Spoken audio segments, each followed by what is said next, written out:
What's up, guys? Kevin Allen here, aka the Geek from DFS Army. And a lot of you guys may not know this, but I went to Duke University and I majored in bracketology. That's right. I actually got my doctorate in bracketological studies. And today we're going to put that doctorate to use as we're taking a look at the March Madness 2023 brackets, how to set one up, do a little bracketology, and especially dive into the game theory behind who you should choose and why. So I'm going to use an example that I use a lot in terms of ownership leverage. And I got all kinds of data here and a lot of really cool stuff. But I'm going to forewarn you that if you're looking for someone to sit here and talk about who has the better, center or defensive play in this tournament, that's not what I'm doing. I'm bringing a game theory point of view. All right, we have some metrics that we've looked at. John Sensational Alessia over at Sharp App has looked at a bunch of different metrics to help us eliminate some contenders. But the biggest thing is ownership leverage versus implied win probabilities. And here's the basic philosophy behind my approach to building your bracket. In essence, if you're in a big tournament, you have to understand, if you're choosing effectively favorites to make it to the Final Four or high-owned teams to make it to the Final Four and especially to win the tournament, then what you're saying is you've got to build a bracket so great that you beat 30, 20, 40% of the brackets in your challenge, right? I say screw that. You're much better off working a little bit of game theory, getting lower owned, better leverage spots, especially in your Final Four. But we're gonna inform that with knowledge. So let me start right here. We will build, by the end of this video, we will build a full, amazingly game theoried out bracket, right? And I'm gonna show you some tools that we have to help build this. But the first thing that I have on screen here is my personal spreadsheet. And in this spreadsheet, and you can use it, copy it. I'll actually put a link in the description below how you can get access to the sheet and make a copy or whatever. So this is some basic stuff, right? I went to the DK Sportsbook initially, and I looked for the win odds for each team. And I did that. I achieved that by simply taking the win odds plus 450 and translating that into an implied probability, which brings us out to the win odds. The second column here is ESPN, which is the best arbiter of ownership projections for bracket tournaments, right? And these are the ownership projections for every single one of these spots. And you'll see that the quote unquote wins the tournament, it's not that many teams that are getting a lot of action. Alabama is weirdly, apparently the highest owned team, which is great. And we're going to be fading them. Not because they're a bad team, but because I don't want to go up against 20% of the brackets, especially when they are being given only a 13% chance of winning this tournament. So we're going to be fading that, but we'll get into that in a minute. We're going to eliminate teams as we decide to fade them from contention, but I'm not ready to do that yet. But right here, it shows the ESPN to win ownership. And then here, this column here is leverage against ownership. So for example, in this scenario, Arizona is being given about a 6.67% chance to win the tournament. Actually, got to lower this a little bit. There's some VIG built in, which I did not pull out because it's all not that important. But ownership leverage is. So Arizona, about a 6.7% chance of winning the whole thing, and they will be 4.9% owned. Okay, and get a little leverage there. And this column right here will point out those leverage spots. In addition, I used the 538% to win region odds. And this is, I got this from John Sensational Alessia over at Sharp App. Kind of brought the 538 win percentage to me as a different measure. So we'd use that one for the Final Four odds. And then again, we're going to leverage that against the actual ownership. And right here, you could see when you're picking teams for the Final Four, how you can leverage them. So in effect, like, for example, here is a great one in the Southern region. You know, Creighton is being given an 11% chance to get to the Final Four, but people aren't really choosing this team as much as they should. So that's an interesting leverage spot. Creighton, San Diego State's giving you a little leverage here, 3%. And again, we're game theorying this. We're trying to win a tournament. I don't care if I'm accurate. Anybody could pick Alabama to win the whole thing. You're not going to win your tournament. Even if they do win, you're still not winning. That's why this is so key to do. And of course, we pull this out across all of the different brackets, all the different regions, and we're going to draw some conclusions. I've got a really, really sneaky one coming up in the East as my top play, but I don't want to spoil it. So with that backdrop right here, we can see right off the bat, there's some interesting Final Four leverage we can get on the southern region with Creighton. Right here in the East, my favorite, of course, is going to be Kentucky, 10% chance of getting there. In effect, the same chance as any other team, just about, but at lower ownership. I love that. Midwest, we're going to probably keep it chalky here. It's really interesting that Houston is the biggest favorite to win, the best win odds, and yet there's actually leverage in picking Houston. So between Houston and Texas, these other teams that kind of have no chance. And then the West is the wild, wild West in a lot of ways, where there is no clear favorite, and leveraging ownership against these teams is going to be king. Like, for example, why would you take Kansas? They're being picked by 37% of people to win this bracket, yet they only have a 20% chance. So this is a horrible play. Get them out of there. Now, let's start eliminating teams. Get them out of there. No. Right? Here we want to leverage Gonzaga or UConn, but this isn't enough. This is just the beginning. So I'm going to go to a couple of articles we have printed out in the Sharp app. And this is one of my favorite all-comprehensive breakdowns. John Sensation Leslie broke this down for us. Effectively eliminating pretenders. And we're going to go through and we're going to eliminate pretenders on the sheet here. And we're going to keep whittling away. And then I'm going to show you how to use our AI-driven models to bring it home on your bracket. So let's take a quick look here. The first component that we can use to eliminate pretenders, and as weird as this sounds, is the preseason AP rankings. And apparently preseason AP rankings can predict tournament success. And this comes from a Nate Silver article from many, many years ago. But since the tournament field expanded 64 teams in 1985, there have been 41 cases in which a school that was unranked entered the tournament ranked top 10. And they have never won the tournament or even really none have ever made the Final Four. 0 for 41. Right? So John goes through some of the stats here. But here are the two teams that were not ranked top 10 preseason. Purdue, Marquette. Without further ado, we're going to eliminate Purdue and Marquette from contention.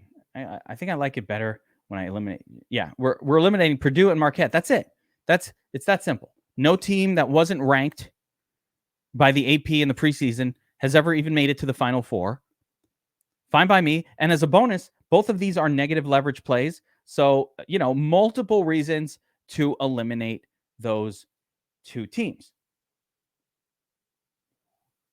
Here we go. So Purdue and Marquette, done. They're gone. Goodbye. All right, next up, three-point shooting. In both the NBA and college, the three-point shooting has increased. Since 2007, no team that has shot less than 30% from beyond the arc has been able to secure a victory in the tournament. There are two teams in the tournament below 30%, Texas Southern, Mississippi State. Neither one of these are, top contenders anyway. Here's some other ones that have poor shooting. And the only real, again, Purdue showing up. That's not good. You get a little Tennessee action here, but it's not that bad. So, we're keeping a mindful eye on Tennessee. But the rest of these teams aren't even top ranked, so they're irrelevant to us.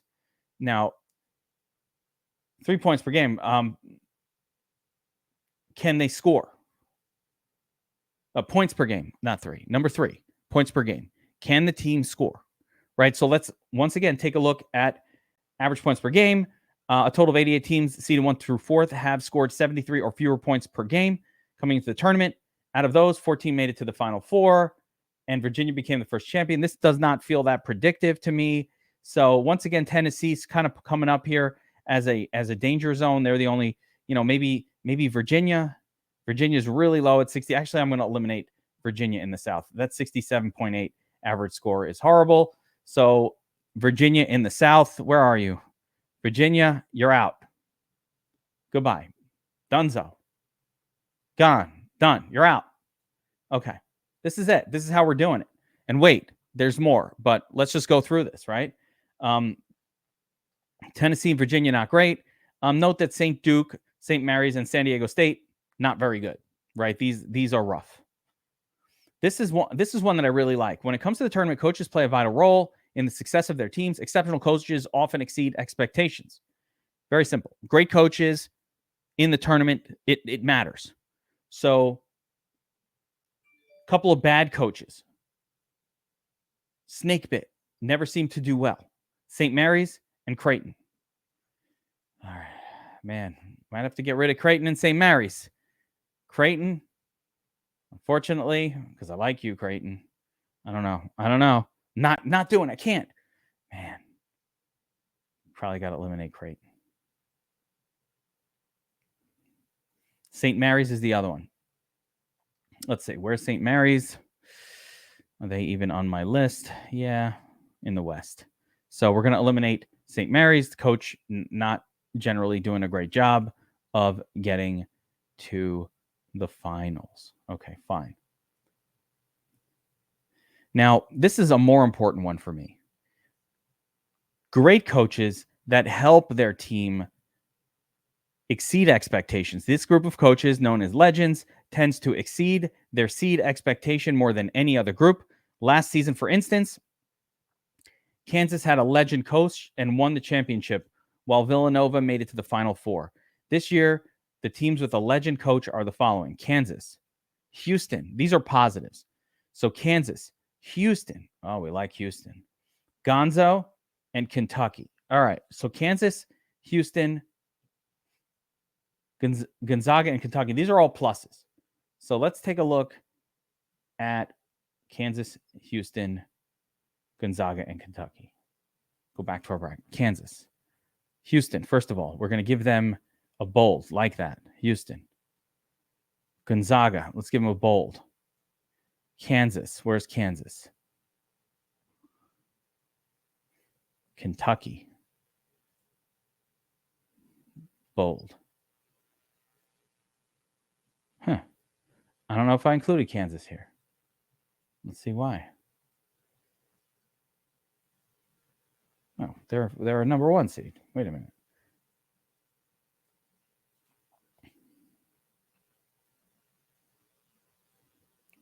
Oh, well, they have a good coach. We're bolding them, but again, we got other problems. So they're already eliminated. That's what happened. Okay. So we're starting to narrow it down. Gonzaga, Houston, Kentucky. Got to figure out the South, but we're starting to narrow things down. Let's continue on eliminating pretenders. Scoring margin. This one's another big one. I really like this one. All right. According to the now defunct Bracket Science performance above seed expectation stat, scoring margin is the number 1 determinant for outperforming seed expectations. Of 137 teams that have been a 1 to 4 seed and 15 plus margin going into the tournament, 55 have made the Final Four. So basically, teams that have a 15-point scoring margin make the Final Four at a rate of 40% of the time. And 14% of them have actually won the championship, including 3 of the last 4 champions. There's only one team with a 15+% scoring margin. That's Houston. And again, it's 19.4. I cannot bold Houston any bolder than I have. So I'm going to now raise the size of the font to imply even better. It's like bigger, bolder, badder. Houston. Houston's our guy. All right. No game theory there. They're the favorite. Okay. So we only had one team that was doing 15+ point margin per game. What about 10 point margins? Okay. So out of the 117, Out of 172 teams that received a 1 to 4 seed that have a scoring margin under 10, so these are eliminate ones, only 2 have won the championship and only 12 have gone to the Final Four. So out of 172 teams that have low win margins, only 2 have even won the championship, but only 12 out of 172 have gone to the Final Four. So that's about 172. That's about 6 or 7% of the time. So this is a negative for us. These are the 1 to 4 seeds with margins under 10. So we got Villanova, Wisconsin. Oh, no, this was 2022. All right, so this is what happened. In 2022, the 1 to 4 seeds with a scoring margin under 10 had the following. Like Villanova made the Final Four. The rest all lost either in the Elite Eight, Sweet 16, or round of 32. And these were top 4 seeds that massively disappointed. So once again, let's take a look. And this is going to eliminate lots of teams. And I love this. I love this measure. So let's start eliminating teams. Kansas in the West. Okay, hold on. Let's go back to our sheet. Where's Kansas? Another negative for Kansas. If I could I'm going to make the font smaller. This is how we know. Ugh, Kansas, very bad. Right? Okay, what else? Marquette and Kansas State. Marquette wasn't too bad at 9.4. I'm probably going to leave that one alone because it's right near 10. But these margins are really bad. So Kansas State, 6.5 point win margin, you got to go. Where's Kansas State? No. Nope. You got to go.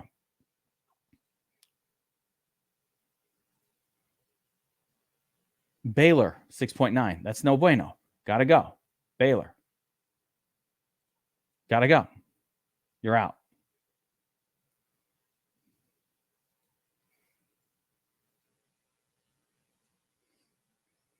Xavier, 7.4. That's not good. Let's get rid of Xavier. Nope. No bueno. Virginia and Indiana. So Virginia's in the South, Indiana Midwest, both really bad. Virginia in the South. They're already out. Going to make them smaller, double down on the badness. And then Indiana Midwest. Did I even put them on my list? Yes. Sorry, Indiana. Sorry, my Indiana peoples. You're out. We're honing in, guys. We're honing in. Okay. All right. Very good.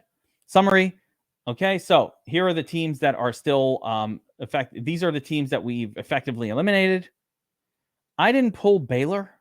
I don't think I did because I felt like, no, Baylor we pulled. Marquette was the one that we kind of left hanging around. Kind of left Marquette hanging around a little bit because it's 9.6. It was really close to 10. So I don't want to penalize them, especially in the East. Actually, what division are they even in? Hold on a second. Marquette. Yeah. No, we had eliminated them anyway, so it didn't even matter. There we go. All right, now back to eliminating pretenders. The contenders, no top 4 seeds remain in the East. Midwest, we got Houston and Texas. West, UCLA, Gonzaga, UConn. And let me just make sure we're the same. West, UCLA, Gonzaga, UConn. There we go. Okay. Yeah. Alabama, Arizona in the South. Alabama, Arizona. And then again, those are the top 4 seeds that we have left. And in the East, we've effectively eliminated just about all of the top 4. How do we get rid of Tennessee again? I don't remember Tennessee, but they did. Oh, yeah. Tennessee was the 3-pointers. I didn't eliminate Tennessee. I'm leaving them, even though John's got them out. All right. Continuing on. Now that we've gone through the first phase, let's move on to phase number 2.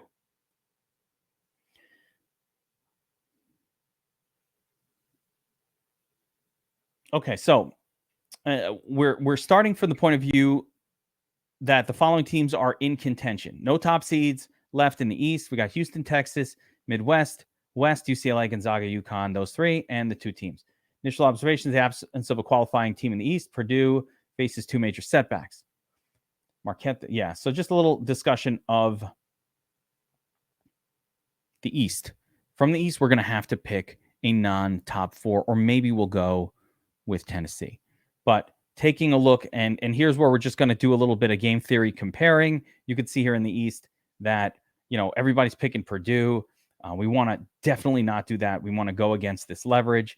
Marquette's actually being picked maybe a little more than they should, but not, it's okay. Tennessee and Kentucky are the two spots that look kind of interesting. Let's go back to our sheet.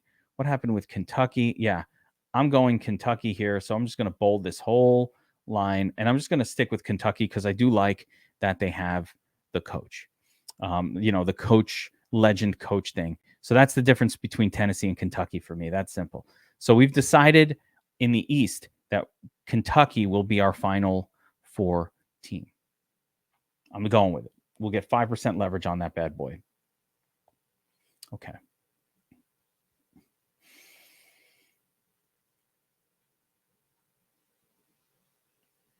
All right, here we go. Now, taking a look at the West. The teams that are available to us at this point, it's probably going to be between Gonzaga and UConn. Gonzaga is being given 22% win odds by 538 versus 15% ownership. UConn, 15% in win odds, 7% ownership. You can get a little more leverage on UConn compared to Gonzaga. So, which way to go?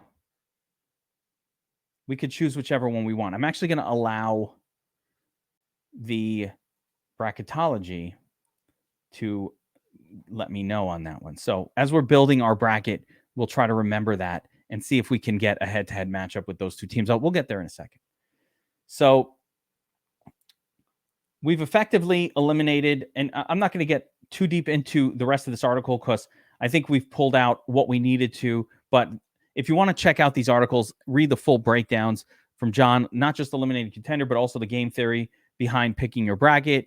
Get to sharp.app, of course, and just click on NCAA right here under sports, and all of those great articles will pop up. So just do that. Okay. So let's go back to our sheet. So we've decided on Kentucky as our winner for the East. In the South, we have a few different choices.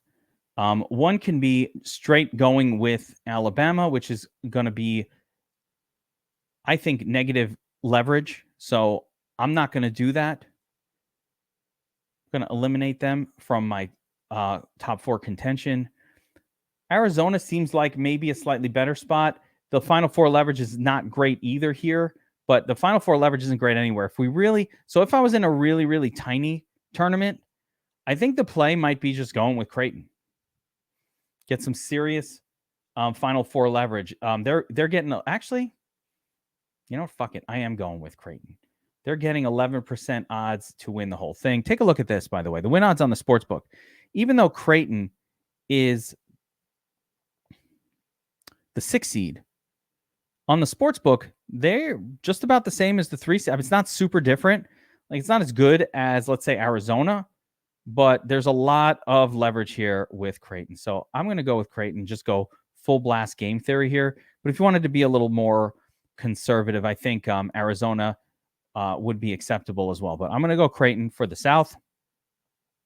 I'm going Kentucky in the East. Now, because we went off chalk on these two spots, we don't have to be as anti-chalky in the Midwest, which is why I am straight going with Houston across the board as my pick in the Midwest. And listen, the nice thing about Houston is I'm still leveraging the field,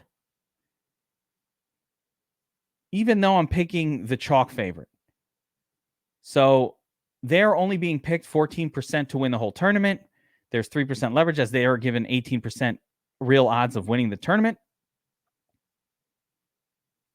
Now, most people are going to pick them to win this bracket, and I totally get it if you want to leverage against that and maybe go with Texas. But the rest of these teams just don't seem to have a shot. It really seems to be a 2-team game between Houston and Texas. So I think, to me, in the Midwest, you're choosing Houston or Texas.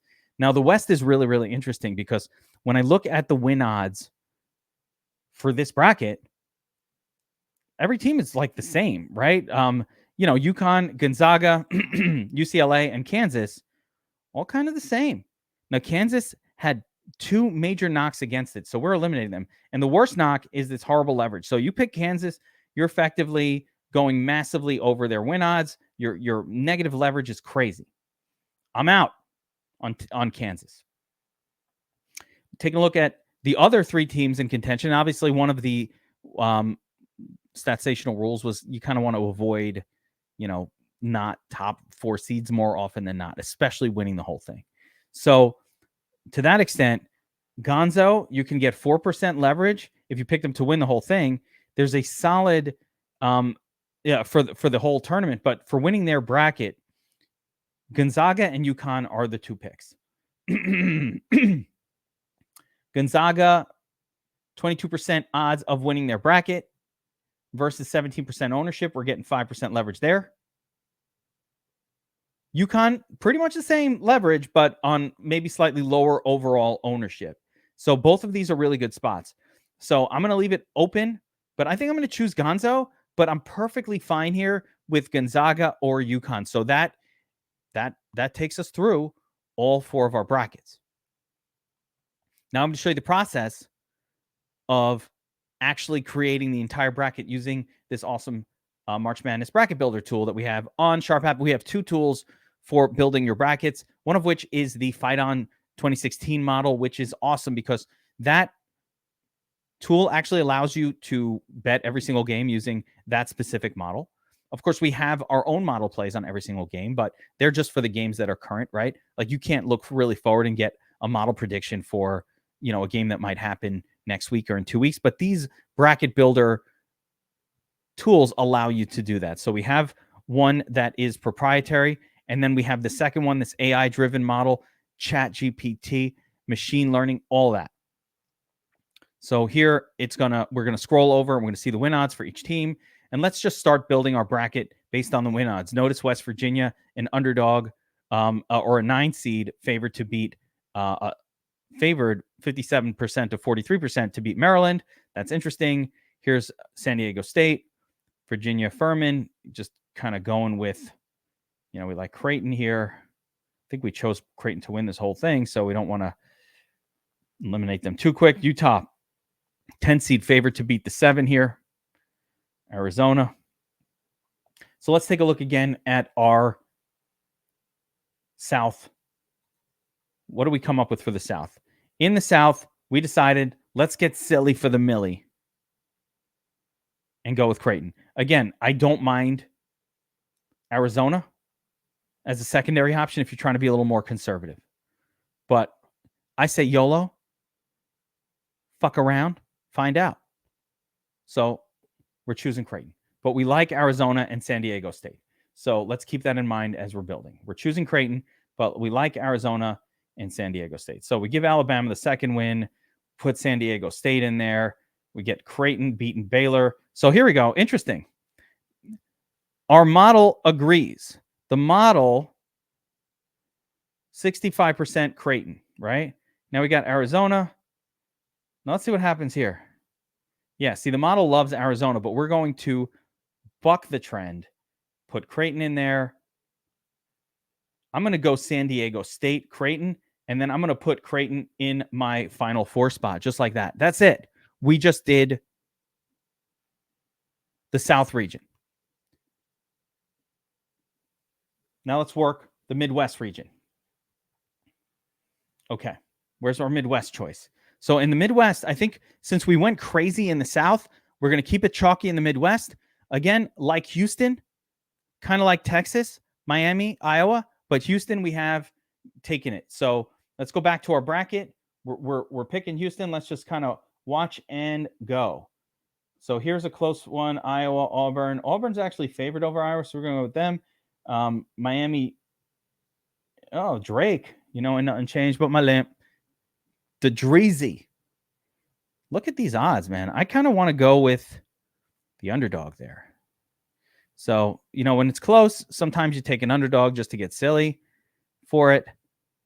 Xavier, of course, should be fine. Texas A&M's a good team. We're going to go with them.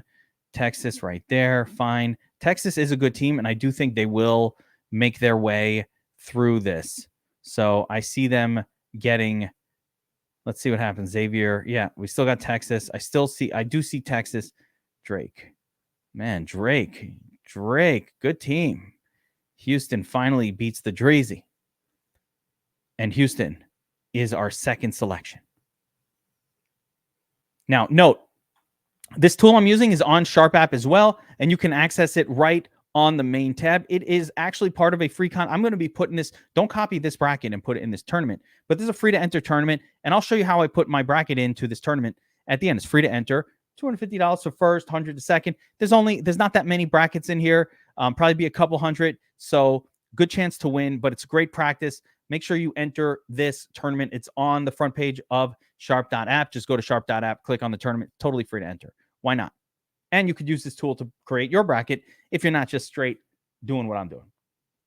So here we go. East, right? Let's go East.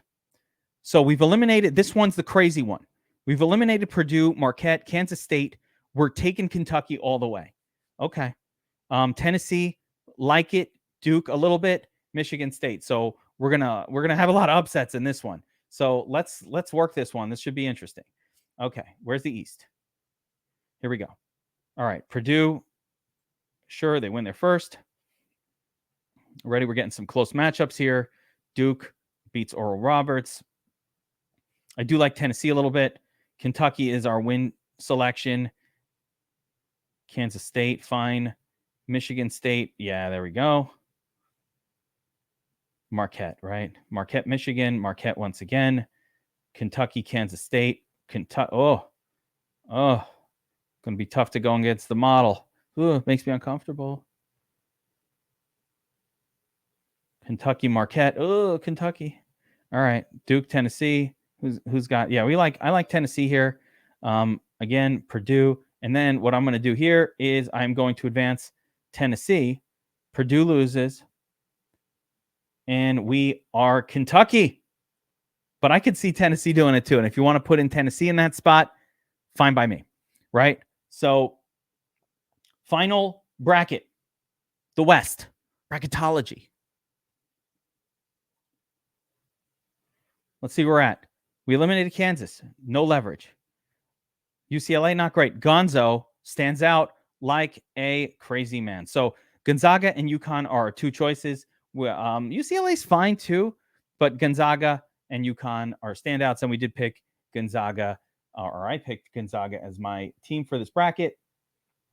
Get Gonzaga going, get a little, again, one of the nice things is hopefully a lot of our decisions here reflect, the best potential options. I'm just going through it. See if the model here kind of gives any prediction where we can go against it. Kansas. Let's see, St. Mary's, UConn, like UConn here. Could have a little UConn upset. Could do that. Gonzo. What happens here? Let's see what the model says. It still likes UCLA, but I don't care. Kansas, UConn. Let's go back to our sheet here and just let me think on this for a second. Kansas, so high owned. UConn, the same odds of getting there. UCLA, really good odds of winning the bracket too, actually. So let me go back to this and see what I did with UCLA. Where is UCLA?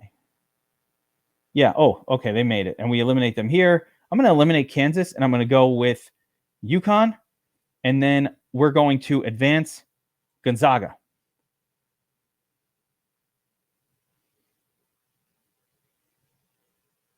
Houston. So close. Creighton or Kentucky. This is so nuts that the West, we cannot have a Final Four with two teams like this.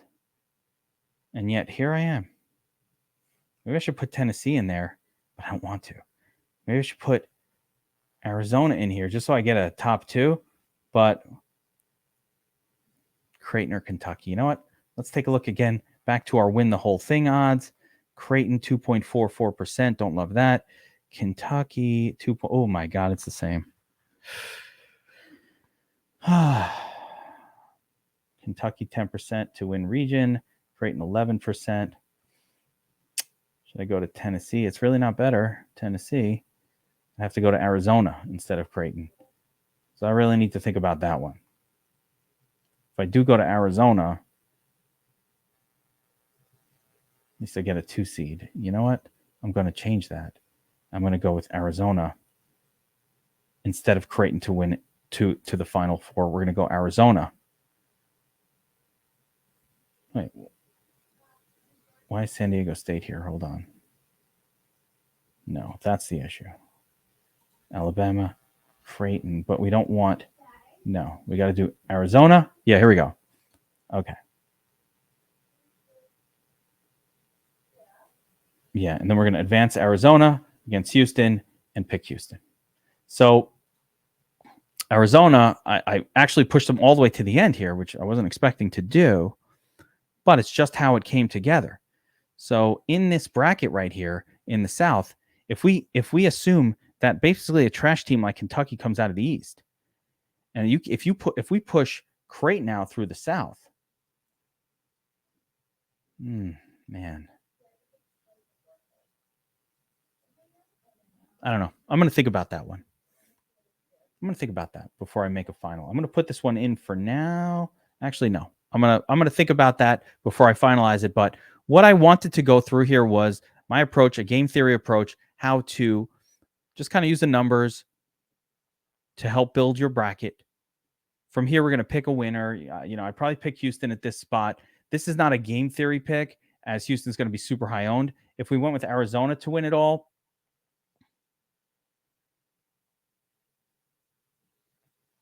some okay to win leverage. I kind of like Houston. You know what? We're getting that 3%. I don't mind. I think we're leveraging it a little bit here, 3%. So again, I think I'm going to choose Houston to win it all here for this bracket right now. But my point here wasn't to necessarily pick a winner or any of that. It's to show you the process, how to use this tool to help you build it. You want to go through, pick your winners from this sheet, which way you want to go. I don't definitely think these teams are going to win. We're just looking to leverage some ownership and give ourselves the best chance to win the tournament. So, for example, I might do this in the tournament that we just showed, but I'll make 3 or 4 different sheets, maybe 5 different versions. But every single time, what I'm going to avoid are any Final Four teams where I'm getting negative leverage. My key is I want to always have some positive leverage on these Final Four teams, and especially not horrible leverage. So hopefully that helps. Good luck. March Madness 2023. If you are a fan of what we just broke down here, I'll be betting every single game using the models. I'm probably going to put it out in videos at least the night before or the morning. So make sure you subscribe to this channel, or the Sharp App YouTube channel, I think, where I'll be putting those bets out every single day. More importantly, make sure you sign up for that tournament. It's totally free to enter. Just click on the banner at the top of sharp.app and you can sign right up and compete for free, make your own bracket, take down the geek. You know how we do. All right. Good luck, March Madness 2023. I'll see you next time.